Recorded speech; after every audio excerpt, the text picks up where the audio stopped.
Hello and welcome back to Moon-Based Mystery School. And today we are answering a question: what is a better dream to manifest? I am not the mind, body, or ego, or life is perfect and amazing. So first off, if we're talking about manifesting, that's pretty sure we're discussing using our mind and feelings to, influence generative powers to create our desire into reality, right?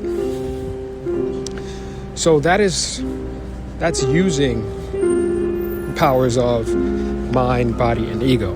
So right off the bat, it's a little tricky to use the mind, body, and ego to try to generate something that's not the mind, not the body, not the ego. So that's complication number one if you're trying to manifest the first dream. Now, you can still practice that, and Sadhguru does a prescription that says, you're supposed to be using that as a mantra: I am not the mind, I'm not the body, before going to bed. And the point of it is so that you can go to sleep consciously, right?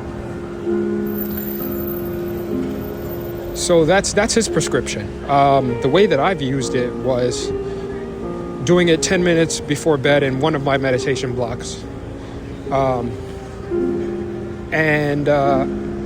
guess what happened was when I kept repeating that, I'm not the mind, I'm not the body, for 10 minutes, I kind of started seeing dreamlike images while I was meditating.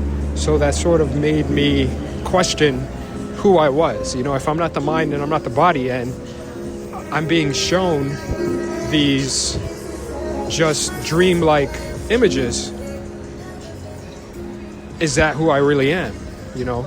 This just am I not really anything? How can I say, am I not really this static figure? I'm more of this fluid dreamlike substance, right? So if you want to generate, difficult questions like that make you question the nature of reality and your identity, then you would go the first route, right? Now, if you take the second route, life is perfect and amazing. Now, that's using your mind, body, and ego to produce a desired effect on your mind, body, and ego. So what I mean by that is, for example, the Reticular Activating System, which is a process in your brain that helps you filter sensory data. So, for example, if you're just your general vision right now, it's picking up a lot of sensory data at once, but the way that you actually see is through selective focus. And this could be heightened through another thought exercise. So let's say some guy comes up to you and your friend and says, I have $1 million. The first person who finds me a lime green car wins the $1 million.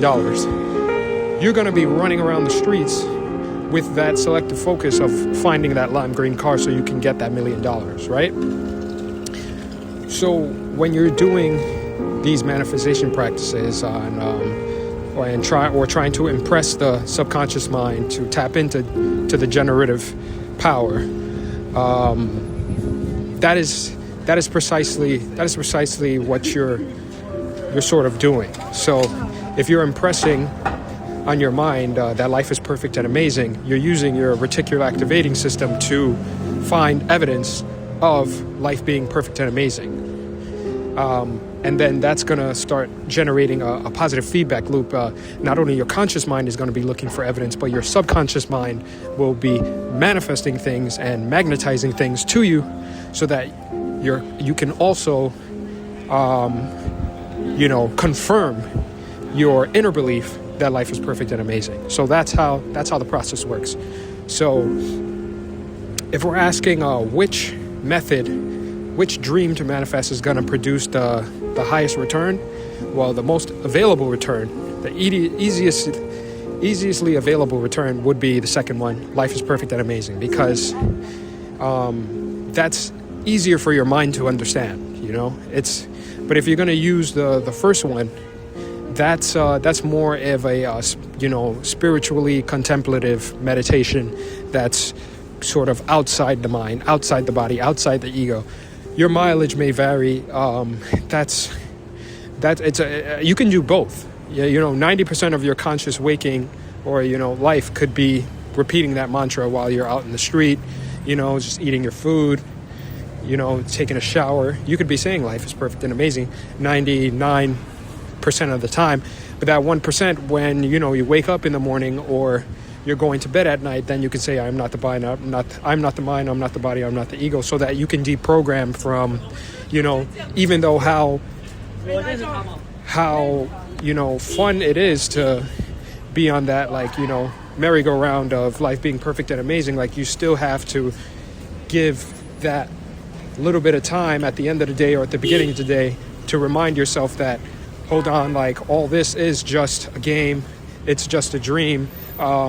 Even if life is totally awesome, you still cannot be totally attached to it.